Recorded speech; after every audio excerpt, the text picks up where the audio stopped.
ओम ज्ञानानंदमयं देवं निर्मलं स्फटिकाकृतिम् आधारं सर्वविद्यानां हयग्रीवम् उपास्महे। आइए मित्रों, आज हम यहाँ पर अध्ययन करेंगे भाषा विज्ञान के विषय में जो एमसीक्यू प्राप्त होता है उसी को लेकर के साथ में अध्ययन करते हैं इसका भाषा विज्ञान एवं लघु सिद्धांत कौमुदी जो फर्स्ट पेपर है सेमेस्टर 3 का। देखिए, वैदिक ऋषियों ने सर्वप्रथम किस सूक्त के माध्यम से भाषा के विषय में संकेत दिया? तो वैदिक ऋषियों ने भी भाषा के विषय में संकेत दिया है, ऐसा याद कर लीजिएगा। उसमें फिर हिरण्यगर्भ सूक्त है, उषस सूक्त है, वाक सूक्त है, नासदीय सूक्त है। तो हमें सबसे पहले पता लगता है वाक सूक्त। क्यों? वाक नामी वाक है ना, भाषा वाक। इसको ऐसे बुद्धि लगा कर हम क्या समझ सकते हैं? यहाँ पर वाक सूक्त समझ सकते हैं। यहाँ आंसर इधर बताया हुआ है, ठीक है। यहाँ पीडीएफ आपको भेज दूंगा। फिर अगला देखते हैं, वर्तमान भाषा विज्ञान प्रारंभ का श्रेय किस विद्वान को जाता है? ठीक, मतलब किस विद्वान ने भाषा विज्ञान का प्रारंभ किया था? देखो, जैकोबी हेग, सर विलियम जोन्स और मैक्स मुलक और हिलक। तो इसमें किसको लेंगे? बताए, सर विलियम। ठीक है, ये प्रश्न बहुत बार आया है। जब मैंने प्रीवियस पेपर देखे उसमें भी ये प्रश्न था, होते हैं ये वाला प्रश्न। फिर सर विलियम जोन्स ने किस ईस्वी में सर्वप्रथम संस्कृत, ग्रीक एवं लैटिन भाषा का तुलनात्मक अध्ययन किया था? मतलब यह जो सर विलियम जोन्स ने किस ईस्वी में, मतलब कब? तो हम बता रहे हैं, देखो 1786, 1768, 1876, 1800 क्या है थी 67। ठीक है, तो सबसे पहला उत्तर है 1786 में। ठीक है, अधिक पुराना भी नहीं है, 1786। 486 याद कर लीजिए, 1786 याद हो जाएगा। फिर लिंग्विस्टिक शब्द किससे बना है? हाँ, यस, लिंग्विस्ट शब्द जो है से बना है, लिखा है ना, इससे बना है। तो बता रहे हैं, लेटरी शब्द, ग्रीक शब्द, लेटरी शब्द, ग्रीक शब्द। घुमा दिया, कोई दिक्कत नहीं है। ठीक है, अब यहाँ पर एक क दंड क्या दिया है? क दिया है, अर्थात लेटिन से बना। किस बना है? लेटिन से ही लिंग्विस्टिक शब्द बना है। ठीक है, इसी ध्यान दीजिएगा इसमें। आगे चलें, फिर देखिए, अहमेव स्वयमिदं वदामि जुष्टे देवे विरुत मानुषे भी। यहाँ पर अहम किसके लिए प्रयुक्त हुआ है? अहम यहाँ पर किसके लिए प्रयुक्त हुआ है? तो सामान्य यह वाक सूक्त है। वाक सूक्त में सभी स्वयं के लिए बोला जाता है, अहम अहम करके सब बोला गया, तो यह वाग्देव के लिए बताया गया। वाग्देव ही है, इसीलिए यह भाषा विज्ञान के अंतर्गत आता है। इस सूक्त का भाषा विज्ञान के अंतर्गत बहुधा प्रयोग देखा जाता है। ठीक है, फिर वाग्रुता चेद उत्क्रामेद अवबोधस्य शाश्वती किस ग्रंथ से उद्धृत है? ठीक है, यह वाक्य बदियम से यहाँ पर ग बताया गया है, एकदम ठीक है। ठीक है, वाक्य बदिय से यह उद्धृत है। अब इन लोग को छोड़ दो। ठीक है, भाषा विज्ञान की सबसे छोटी इकाई क्या है? भाषा विज्ञान सबसे छोटी इकाई कौन सी है? पद, ध्वनि, अर्थ, वाक्य। तो इसमें हमारा है ध्वनि। ठीक है, इसमें क्या हमारा ये नहीं दिया था, बड़ा कर लेते हैं। भाषा विज्ञान के मुख्यतः कितने अंग हैं? तो देखो, 2, 3, 4, 6 अंग कितने हैं? तो 4 अंग है। क्या समझना हमें? ये प्रश्न जहाँ तक आएगा लग रहा है। ठीक है, ये बहुत बार आ गया प्रश्न, प्राय पूछते भी हैं। और अब जब हम प्रतियोगी पुस्तकें देखते हैं ना, उसमें बहुधा इसका प्रयोग भी है। स्पर्धा प्रकाश में भी इसके बारे में कहा गया अच्छे से। बहुत सारे भाषा विज्ञान का जो प्रथम जो मेन पुस्तक है, प्रधान पुस्तक है, उसमें इसके बारे में बहुत विस्तार से पूर्वक बताया गया। तो ये प्रश्न आ सकता है, इनमें से कौन सा भाषा विज्ञान का अंग नहीं है? ध्वनि विज्ञान, पद विज्ञान, अर्थ विज्ञान, सुलेख विज्ञान। ध्वनि भी है, पद भी, अर्थ भी है, तो इसलिए पता लगता है सुलेख विज्ञान। ठीक है, निम्नलिखित को सुमेलित करें, ध्वनि विज्ञान, पद विज्ञान, वाक्य विज्ञान, अर्थ विज्ञान के साथ। तो इसका उत्तर कौन दिखा? राइट क्या है? इसका घ, पहला वाला जो है उसका जाए घ के साथ, ऐसे समझिए। ठीक है, इसके ऐसे लगा देते हैं। फिर इसका ग के साथ, है ना, इसका ग के साथ लगा देते हैं। इसके बाद हाँ, 3 का है क के साथ, ये संडे। हाँ, और 5 का है किसी साथ ख के साथ, 70। हाँ, ठीक है, ऐसा आ सकता है, लेकिन जहाँ आता है ना ऐसा। हाँ, होता है। ठीक है, उसके बाद देखिए, भाषा विज्ञान की 3 शाखाएं हैं, वर्णनात्मक भाषा विज्ञान, ऐतिहासिक भाषा विज्ञान, तुलनात्मक भाषा विज्ञान। ठीक है, ये नोट है कि मतलब मतलब कितनी शाखा हैं, ऐसा करके प्रश्न आ सकता है। तो हमें 3 शाखाएँ ऐसा हमें बताना है, ठीक? भाषा विज्ञान की किस शाखा का संबंध उसके वर्तमान स्वरूप से है? वर्तमान व्याकरण मतलब स्वरूप माने व्याकरण से, स्वरूप माने व्याकरण। तो वर्णनात्मक, ऐतिहासिक, तुलना, सबसे हम देखिए वर्णनात्मक, ठीक है? अर्थात जो शाखा का संबंध किस व्याकरण से है? तो वर्णनात्मक व्याकरण से ही है, ठीक है? भाषाओं का क्रमिक विकास किस भाषा विज्ञान का विषय होगा? भाषा क्रमिक विकास किस भाषा विज्ञान का विषय होगा? देखो वर्णनात्मक, ऐतिहासिक, तुलनात्मक। तो विकास रहा है, ऐतिहासिक में लेना है हमें। जब शाखा का संबंध पूछेंगे तो वर्णनात्मक लेना है, और जब भाषा विज्ञान का विषय किसमें क्रमिक विकास इसे पूछेंगे तब हमें इतिहास में लेना है, ठीक है? किसमें 2 या अधिक भाषाओं का तुलना अध्ययन किया जाता है? किसमें? वर्णनात्मक, ऐतिहासिक, तुलनात्मक। तो जब तुलनात्मक बोला तो देखिए प्रश्न में उत्तर छुपा बोलते हैं ना, वही है पहले की तरह, ठीक? अरे एकः शब्दः सम्यक् ज्ञातः सुष्ठु प्रयुक्तः स्वर्गे लोके कामधुक् भवति, इस प्रकार का एक वाक्य आता है। कौन से ग्रंथ में है? देखिए महाभाष्य, निरुक्ता, पाणिनि शिक्षा, काव्यादर्श। आपने पढ़ा होगा महाभाष्य की शुरू में ही है, ठीक है? हाँ, विश्व भाषा को मुख्यतः वर्ग में बाँटा जाता है, ठीक है? कितने वर्ग में बाँटा जाता है विश्व भाषा को? देखिए सबसे 1, 2, 3, 4 पूछा है, हमें 2 समझना है, ठीक है? आकृति मूलक वर्गीकरण का आधार क्या है? ठीक है, आकृति मूलक इसके बारे में हम ध्यान लीजिएगा, आकृति मूलक क्या होता है? जैसे सृष्ट, अपसृष्ट, ये सब सामान्य आप ज्ञान करने के बाद फिर आप इसको देखेंगे तो अर्थ से हो जाएगा आपका, ठीक है? आपको अलग से मेहनत तो करना ही पड़ेगा, ये तो सामान्य एमसीक्यू है जो अ, प्रायः पूछे जाते हैं, ठीक है? आकृति मूलक वर्गीकरण का आधार क्या है? पदों की संरचना, वाक्यों की संरचना, अक्षरों की रचना, दोनों। घ है, ठीक है? दोनों क और ख मतलब क माने पदों की संरचना भी है और वाक्य की संरचना, ठीक है? आकृति मूलक वर्गीकरण का आधार क्या है? पदों की संरचना और वाक्य की संरचना, ठीक है? वह सही है। आकृति मूलक वर्गीकरण का नाम क्या है? तो पद रचनात्मक वर्गीकरण, वाक्य रचनात्मक वर्गीकरण और टिपिकल रूपात्मक, और तीनों तो घ का उत्तर लेना हमें क, ख, ग, हमें तीनों को सही मानना है, ठीक है? अदर वाक्य की भी इसमें हो सकता है कहीं पे कोई गलत भी हो सकता है, लेकिन बहुत ही इसको ध्यानपूर्वक बनाया है, मेरे को भैया ने भेजा है, तो मैं आपको आपके ऊपर शेयर करके मैं भी पहली बार पढ़ रहा हूँ इसे आपके साथ ही। किस प्रकार के वर्गीकरण में केवल रचना तत्व का ध्यान दिया जाता है? ठीक है, किस प्रकार के वर्गीकरण में केवल रचना तत्व का ध्यान जो वर्गीकरण बोला है, ठीक है? आकृति मूलक वर्गीकरण अथवा पारिवारिक पारिवारिक, तो हमें क लेना है, ठीक? आकृति मूलक। किस प्रकार के वर्गीकरण रचना तत्व के साथ-साथ अर्थ तत्व का ध्यान दिया जाता है? आकृति मूलक, पारिवारिक, ठीक है? पारिवारिक। अर्थ तो बोलेंगे तो पारिवारिक, हाँ, रचना तो बोलेंगे तो आकृति। हाँ, ये ध्यान देना है। पारिवारिक वर्गीकरण के अन्य नाम हैं, अन्य नाम क्या-क्या हैं इसके? वंशानुक्रम, ऐतिहासिक, दोनों, इनमें से कोई नहीं, ठीक है? तो दोनों दो, ठीक है? ये वाला लेना है। सर्वप्रथम भाषा परिवार को 2 भागों में बाँटने का श्रेय किसको जाता है? याकूबी, तिलक, प्रोफेसर श्लेगल, मैक्स मुलर, किसको जाएगा? तो ग, ठीक है? आगे देखिए, किस प्रकार की भाषाओं में प्रकृति और प्रत्यय का संयोग नहीं होता है? हैं?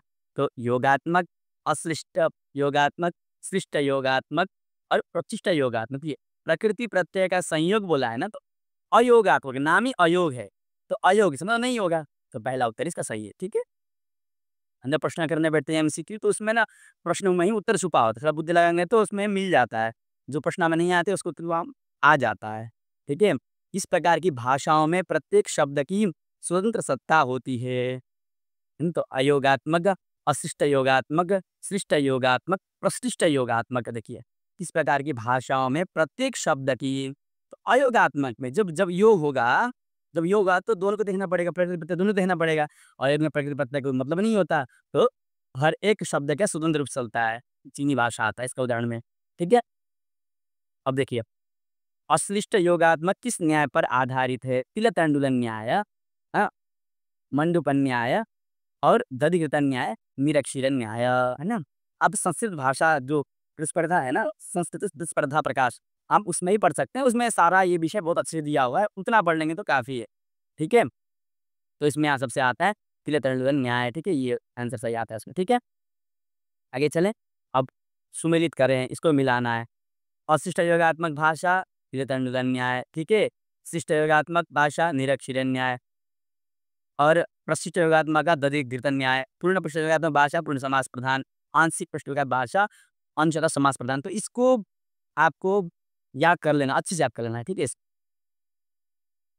संस्कृत किस प्रकार की भाषा है? योगात्मक भाषा। कौन भाषा है? योगात्मक है।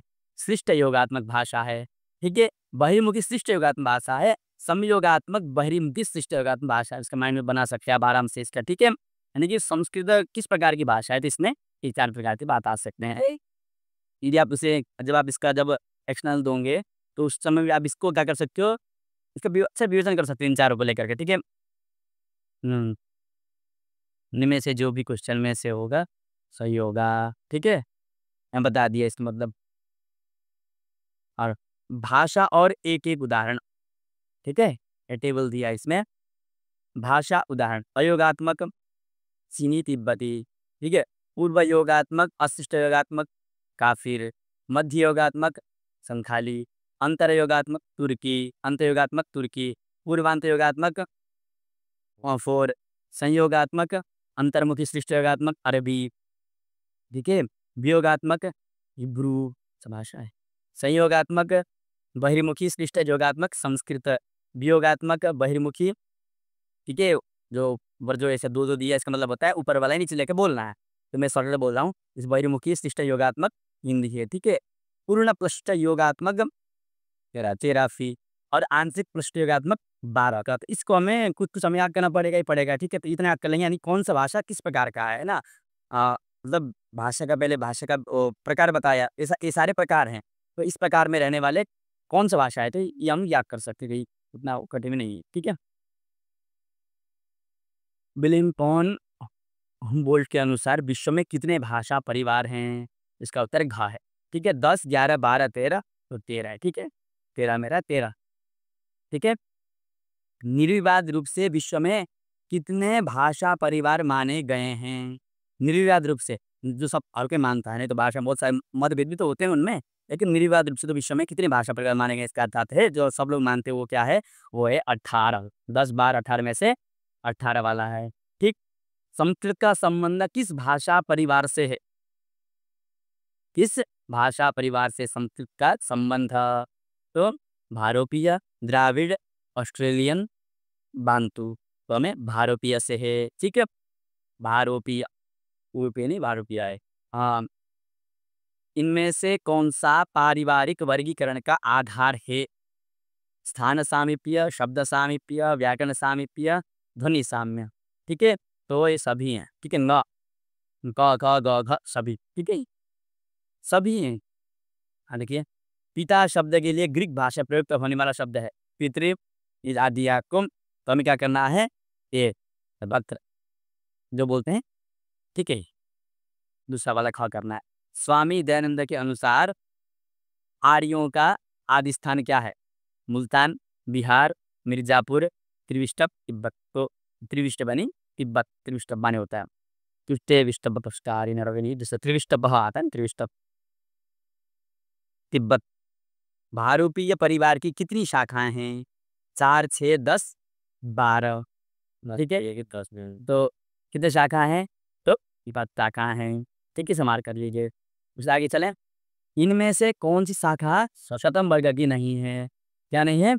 शतम वर्ग की नहीं रहेगी। ये जैसा हो गया, इसको से ना लाल लाल हो गया।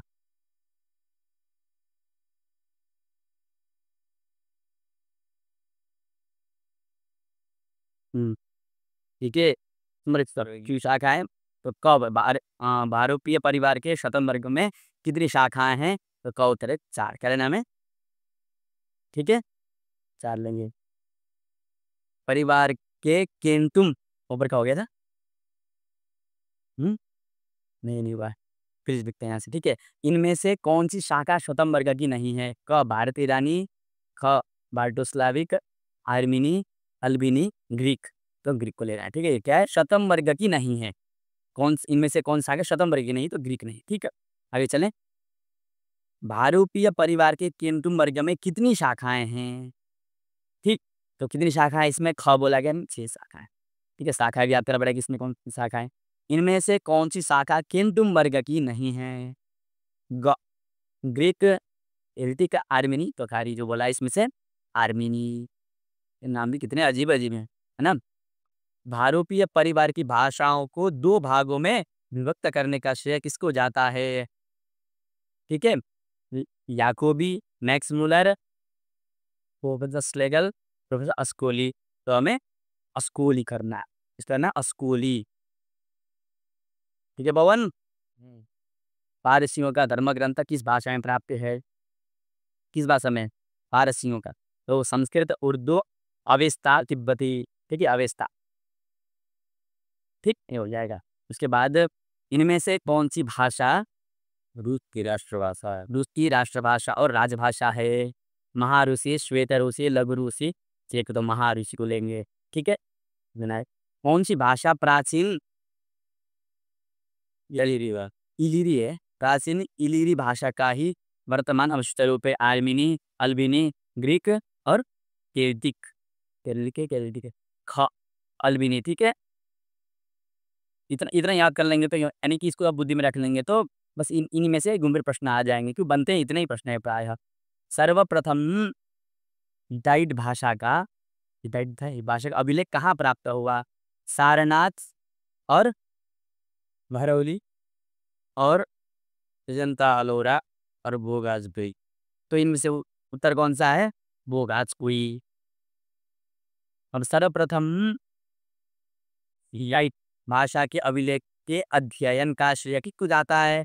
श्रेय किसको जा रहा है यहाँ पर, प्लेगल को जा रहा है, अस्कुली को जा रहा है, ह्यूगो लेकिन को जा रहा है, मैक्स मुलर को। ह्यू नाम हिटाइट जो थोड़ा नाम मिलता जुलता है तो इन्हीं को दे देते हैं श्रेय। ठीक है, उत्तर भी यही है। तो अवेस्ता ग्रंथ की टीका किस भाषा में उपलब्ध है। कश्मीरी, पहलवी, भोजपुरी, तिब्बती। तो पहलवी। ठीक है, संस्कृत के अ और आ के स्थान पर अवेस्ता में मिलता है। क्या मिलता है, उदासीन स्वर मिलता है। क्या मिलता है, उदासीन स्वर। ठीक है, ये हमें ये का लर्ण का ये स्थान संस्कृत के एक स्थान पर अवेस्ता में मिलता है ना। ख आए क्या मिलता है, आए। ठीक है, ये हो जाएगा।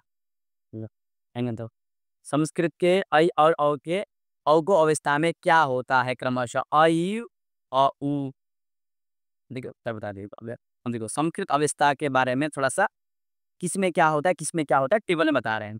अ आ उदासीन स्वर, ए आए, ओ आ ओ, ऐ हम आई को वृद्धि करके आई करा देते हैं ना, और वो को गुण सके तो वही बनता है ना। औ उ को गुण होता है, इसमें ओ बनता है, लेकिन कोई नहीं, वृद्धि कर दिया ओ बन गया। ठीक है, मतलब इस प्रकार का हम थोड़ा बुद्धि में उसको रख सकते हैं इस प्रकार से। ठीक है, ऋग्वेद का कौन सा मंडल अपेक्षाकृत परवर्ती माना जाता है। ठीक, तो पहला, 10वां, षष्ठ दोनों घ लेंगे दोनों। ठीक है, अपेक्षाकृत परवर्ती तो हमें क्या लेना है, घ लेना है। दोनों क और ख हमें पहला और 10वां। वैदिक संस्कृत में प्रथमा द्विवचन देव शब्द रूप क्या होता है। देवौ, देवा, देवाय, वम।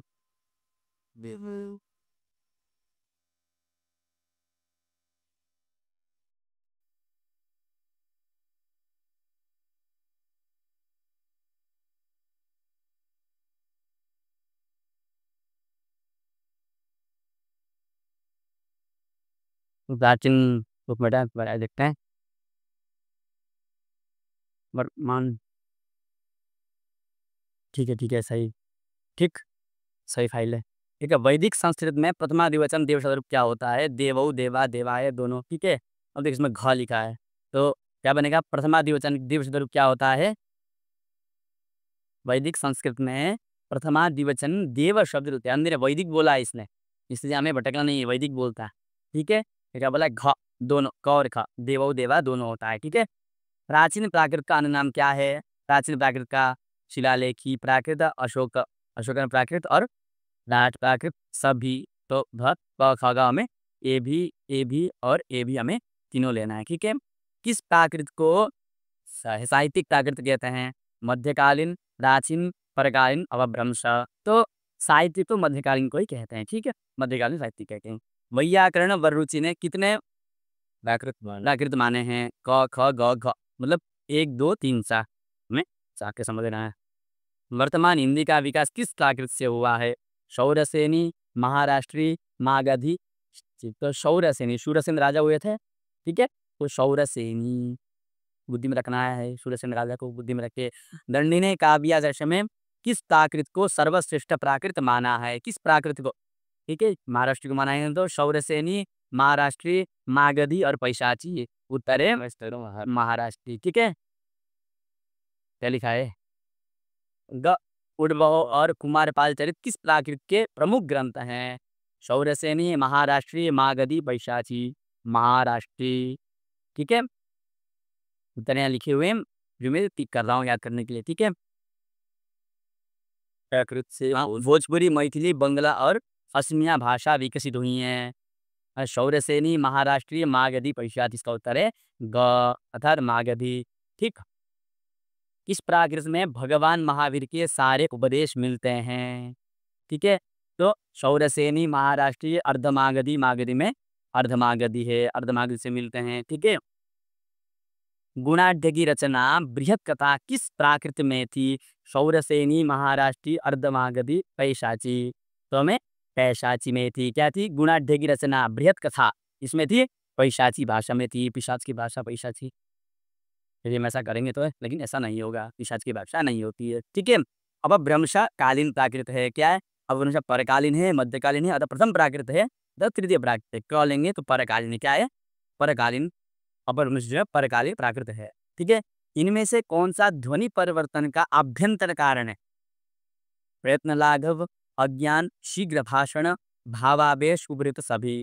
देखो जब ध्वनि परिवर्तन होता है तो प्रयत्न का लाघव करना, अज्ञान, शीघ्र भाषण, भावावेश, इसलिए जब तीनों को ले लिया, ठीक है। उपर्युक्त सभी। इनमें से कौन सा ध्वनि परिवर्तन का बाह्य कारण है? भौगोलिक, मौलिक प्रभाव, सामाजिक परिस्थिति, लिपि दोष, काला प्रभाव, विरुद्ध सभी। सभी सभी को लेना है, ठीक है, मिल जाएगा। इनमें से कौन सा कारक ध्वनि परिवर्तन की दिशाओं के अंतर्गत आता है? समीकरण, विषमीकरण, आगम लोप, क्या लिखा? समाक्षार लोप, वर्ण विपर्यय, दो बात दिया तो। हाँ, अल्प अल्प प्राणीकरण, महाप्राणीकरण, शीघ्रघोषीकरण, अघोषीकरण, अनुनासिकीकरण। उत्तर दे दिया उपर्युक्त सभी। तो पहले वायु अर्थ परिवर्तन कितने प्रकार का होता है? ठीक, तो वायु अर्थ परिवर्तन 3 प्रकार का होता है ना। इनमें से कौन सा अर्थ परिवर्तन का प्रकार नहीं है? अर्थ विस्तार, अर्थ संकोच, अर्थ आदेश, अर्थ विवेक इसमें नहीं है, ठीक है। इनमें से अर्थ विस्तार का उदाहरण है कुशल, प्रवीण, तैल, गौशाला, रवि महाराज, गवेषणा, ठीक है। तो ऊपर सभी हैं। गौ शब्द में किस तरह का अर्थ परिवर्तन हुआ है? अर्थ विस्तार, संकोच, अर्थादेश, जैसे देखेंगे इसमें अर्थ संकोच हुआ है, ठीक है। एक अर्थ के स्थान पर दूसरा अर्थ का आ जाना क्या कहलाता है? तो ये आ जाना बोला तो आदेश की तरह हो गया, कि हम दूसरा के स्थान को आदेश होता है, इस प्रकार से तो अर्थादेश हो गया, ठीक है। इनमें से अर्थादेश का उदाहरण है, हाँ, असुर, वर, मौन, देवानाम प्रियम, देवानाम प्रिय, बौद्ध, आकाशवाणी, साहस। उदाहरण है सभी, ठीक है।